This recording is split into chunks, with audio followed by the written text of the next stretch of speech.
Mimi nataka niseme kwa watu wa Wajir, vijana ya Wajir, asanteni.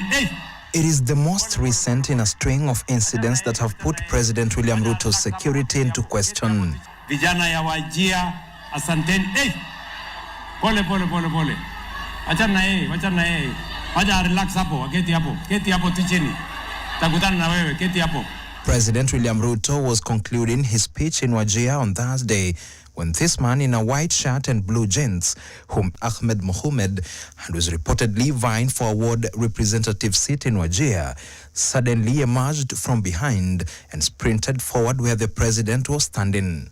In the final seconds, however, one of President Ruto's security officers, dressed in civilian attire, intercepted him and whisked him away, closely followed by the president's aide-de-camp, who was clad in military fatigue. Wape mtu wa mwisho. Habari yako boss. Wachana na yeye.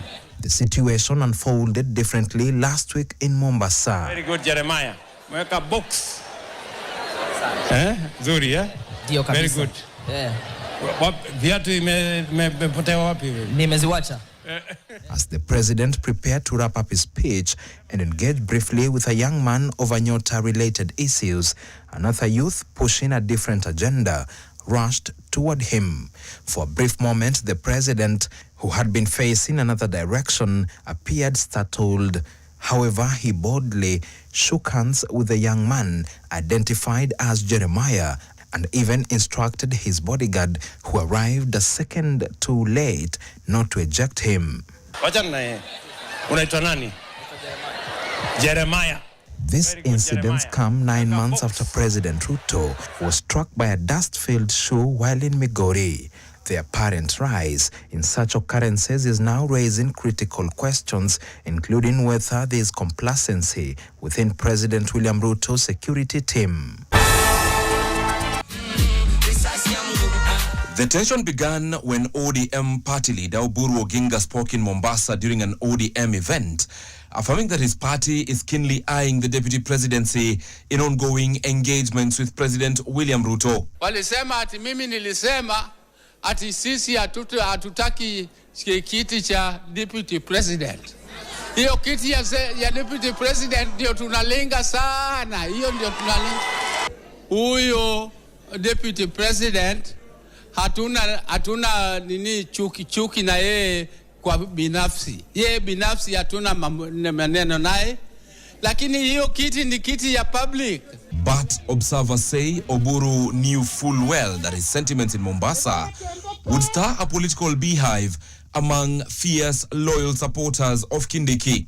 And sting they have. The governor of Kindiki's home county of Tharaka Nithi, Muthomi Njuki, has delivered a clear rebuttal that the number 2 slot is non-negotiable. That is a seat that is not negotiable. Kabisa, it is not. The governor insists that as long as the broad-based government stands united, the seat must remain with Kindiki, implying that any suggestion otherwise is a political arithmetic that simply does not add up. Lakini kusema kwamba watupatie deputy president mwingine na Kindiki aondoke, hiyo ni ndoto. Hiyo ni kazi ya kutoa na kutoa, because it's a minus plus, it can never be a plus. Governor Njuki argues that the support base backing Kindiki in Mount Kenya far outweighs the influence of the ODM faction currently within the broad-based arrangement. The governor even stating that they may entertain lending Kindiki to ODM as long as he retains the deputy presidency. And the heat did not stop there. In Meru County, legislators echoed the sentiment. It can never be a plus. Governor Njuki argues that the support base backing Kindiki in Mount Kenya far outweighs the influence of the ODM faction currently within the broad-based arrangement. The governor even stating that they may entertain lending Kindiki to ODM as long as he retains the deputy presidency. And the heat did not stop there. In Meru County, legislators echoed the sentiment, signaling that any attempt to edge out Kindiki could fracture the delicate political pact holding the broad-based arrangement together. Wale watu wa Azimio ama watu wa ODM, tafadhali, nyinyi tunawaona vile ambavyo mnakuja. Kama mnataka hapo tuachania hapo ni sawa. lakini nyinyi tunawaona vile ambavyo mnatembea, vile ambavyo mnataka na kile ambacho mnataka kiwafanye mtembee. Hatutaki ifike wakati president atuambie nyinyi wa Meru tulikuwa ninasikia one term huko, alafu Wajaluo wote walisema 2 term. Kwa hivyo kiti inaenda pande ile. Yet amid the rising temperatures, Laikipia East Member of Parliament Mwangi Kiunjuri offered a sobering reflection, suggesting that the very vulnerability of the deputy presidency stems from divisions within Mount Kenya itself, a region so politically split between those steadfast with President Ruto and those charting the one-term course. The threat of deputy presidency coming out of Mount Kenya region, it is not coming from the Luos, the Western Kenya people, the Turkanas. It is coming within our own selves. We are our own threat. Kama hatutapiga kura vizuri tuonyeshane tuko pamoja, kiti itaenda ama itaenda? Kiti itaenda ama itaenda? For now, the man at the center of the storm has remained silent.